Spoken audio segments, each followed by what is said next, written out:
पहले तो ये समझना पड़ेगा कि महादेव है कौन। महादेव कौन है?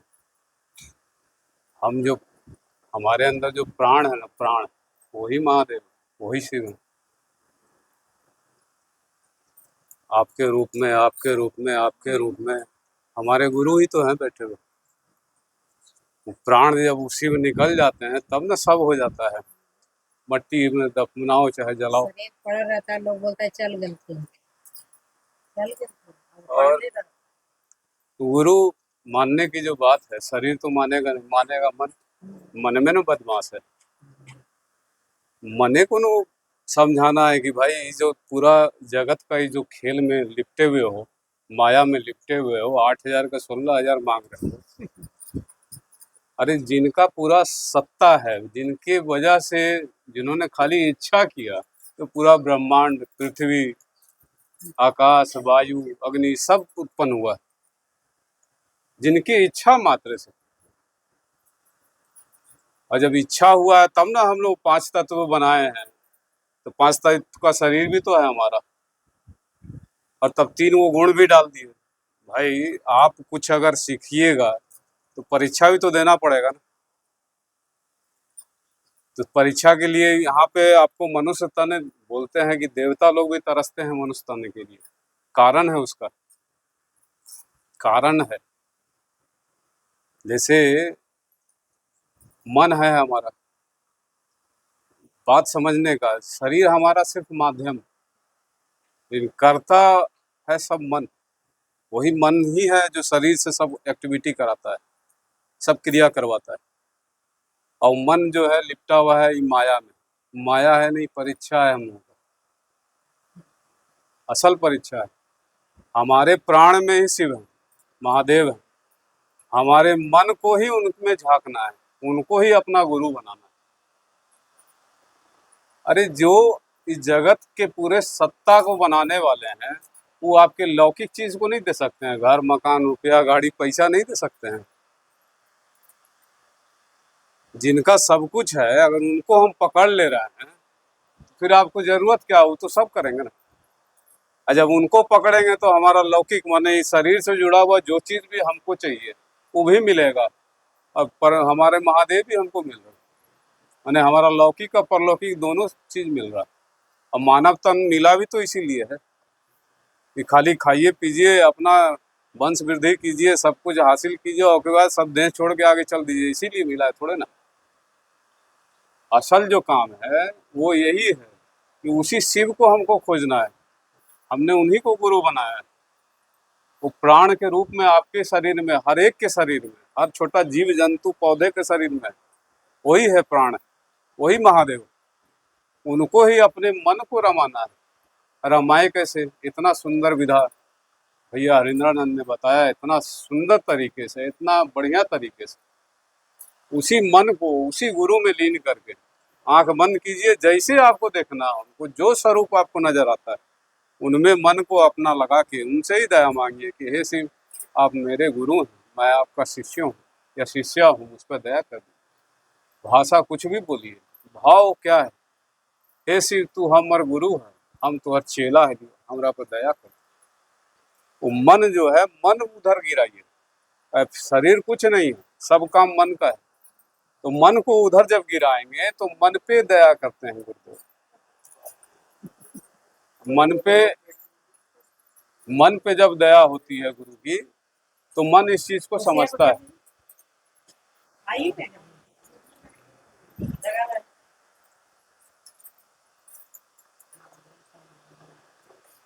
तो मन जो है फिर गुरु से जब दया मांगने लगता है तो गुरु दया करते हैं। दूसरा सूत्र है चर्चा करना। चर्चा करने से हमारा मन 3 तरीके से इस चीज को पकड़ता है, समझता है। एक बार जब हम सोच रहे हैं, फिर सोचे तब हमारा मन गुरु में है। जब हमारा जुबान से वो शब्द निकला तो हमारे कान के जरिए फिर वो मन तक पहुंचा। मतलब एक ही विचार जो है 3 तरीके से हमारे मन में जा रहा है। तो हमारा मन जो है, जितने देर हम चर्चा कर रहे हैं या चर्चा सुन रहे हैं, तो हमारा मन कहाँ है? गुरु में है, गुरु में लगा हुआ है।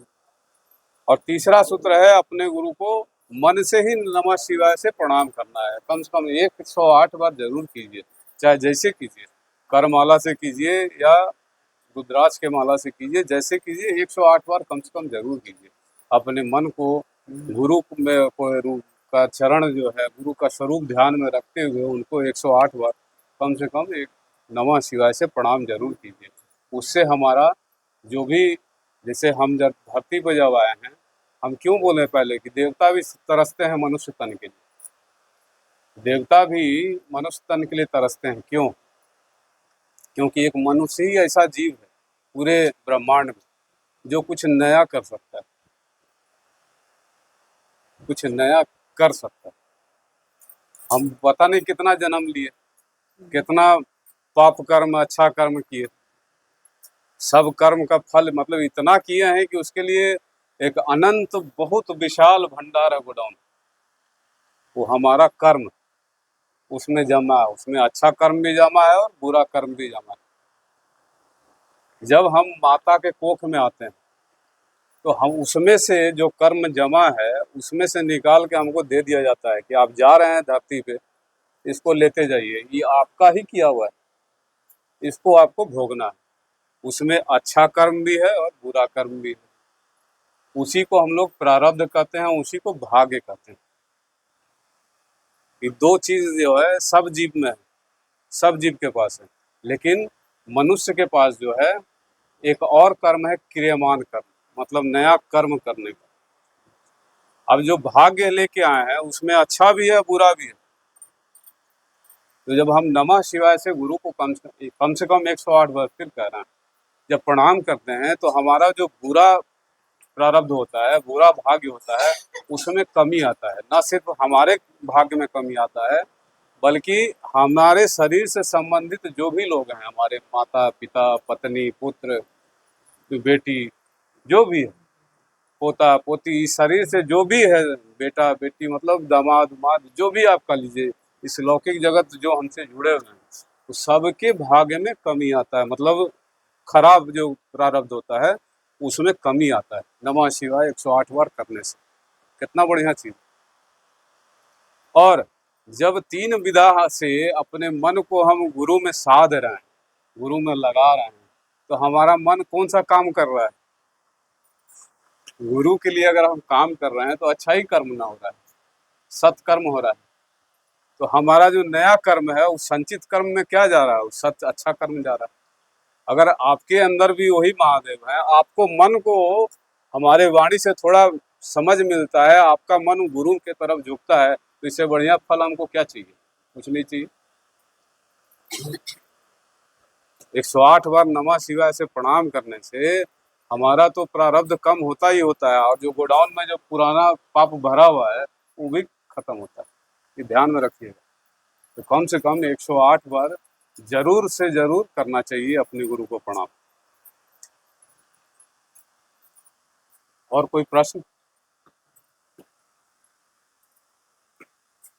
देखिए, 2-3 चीज समझ लीजिए। आप लोग जुड़े हुए हैं, लोग पूछते भी हैं।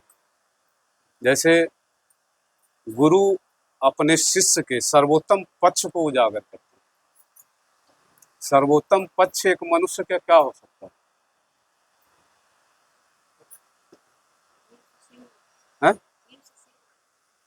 मान मनुष्य का बोल रहे हैं, शिव की बात नहीं की है। शिव में क्या क्या भाव हो सकता है? करुणा, मन करुणा में रहे, मन दया भाव में रहे, मन सेवा के भाव में रहे, मन में प्रेम हो, यही तो शिव है ना, यही शिव है। सर्वोत्तम पक्ष जो है यही है मन का। इधर उधर ना भटके, गाली गलौज या दुनिया जहान का किसी के बारे में हम बुरा ना सोच करके, अगर हमारे मन में प्रेम का भाव हो, करुणा का भाव हो, दया का भाव हो, सबके लिए सेवा का भाव हो, और क्या चाहिए? जरा सोच के देखिए। तो अगर हर एक शिव शिष्य जो भी शिव को अपने गुरु बनाए, सबके मन के अंदर अगर ये भाव होने लगा तो समाज और देश कितना सुंदर होगा। परिवार तो स्वर्गीय होगा, साथ साथ में अगर वैसे लोग बढ़ते चले गए तो कितना सुंदर समाज हो, जहाँ सिर्फ प्रेम, करुणा, दया भाव, और मनुष्य का सबसे प्रथम गुण भी है, इसीलिए भेजा भी है कि तुम जा रहे हो, करुणा रखना, दया रखना सबके ऊपर, सेवा का भाव रखना, और 3 सूत्र के माध्यम से मन में वो गुरु वो भाव धीरे धीरे उत्पन्न करने लगते हैं। एक प्रश्न और भी आता है कि शिव के सानिध्यता में सारी संकीर्णताएं तिरोहित हो जाती हैं। मन अगर सिंपल शब्द में, साधारण शब्द में बोले कि जो भी विसंगतियां हैं, संकीर्णता, संकीर्णता मतलब अरे बड़ी छोटा सोचे रे तू, बोलते हैं ना हम लोग, वो संकीर्ण, संकीर्ण उसी को बोलते हैं, कंजक्शन। संकीर्णताएं जो है, विसंगतियां, तो मन का विसंगति, जैसे अपने गुरु का अगर आप पूरा परिवार का फोटो देखें, है ना, जैसे मोर है सांप को खाने वाला, सांप है चूहा को खाने वाला, वहाँ माता जी का सिंह सवारी है, वो बैल को खाने वाले, सब विसंगति है, लेकिन सब शिव परिवार में एक समभाव में, सब एक दूसरे से पूरक हैं। वैसे ही आप अपने मन का विचार देखिए, हमारा अहंकार हमारी करुणा को खा जाता है, दया भाव को खा जाता है, सेवा को खा जाता है, क्रोध सम्मान भाव खा जाता है, घृणा, तिरस्कार, लोभ, ये सारा चीज क्या है, हमारे हमारा जो मानवीय गुण है उसको खत्म कर रहा है। अगर हमारा मन वो गुरु में, उस शिव भाव में लगा हुआ है, तो ये सारी विसंगतियां जो है उन्हीं को समर्पित हो जाती है, और जब उनको समर्पित करते हैं तो सब तिरोहित हो जाते हैं। मतलब तिरोहित, दूसरे के हित में फिर इच्छा होने लगता है। स्वाभाविक है ना, गुरु तो आपके अंदर ही बैठे हुए हैं ना। जब हलवाई जो है, अगर हम दर्जी को अपना गुरु बनाए हैं तो हमको क्या सिखाएगा, तो हम क्या बनेंगे, दर्जी है ना। हलवाई को गुरु बनाएंगे तो क्या हमको बताएगा, मिठाई कैसे बनाते हैं, तो हम भी हलवाई हो गए। अब सोच के देखिए, अगर हम शिव को गुरु बनाए हैं तो क्या बनाएंगे आपको, शिव बनेगा कौन, हमारा मन ही तो बनेगा ना। अब बनेगा तो वही चीज है, करुणा, प्रेम, दया, सेवा, वो सारे गुण आप में खुद ब खुद उतरने लगते हैं। आप जिससे जो अच्छा भाव कीजिएगा वो आपको वो चीज मिलेगा, लेकिन तब है जो आप अपने लिए नहीं मांग सकते हैं, तब भाव आ जाता है दूसरे के लिए। गुरु इन पर दया कर। चलिए इसी वाणी के साथ अपने चर्चा को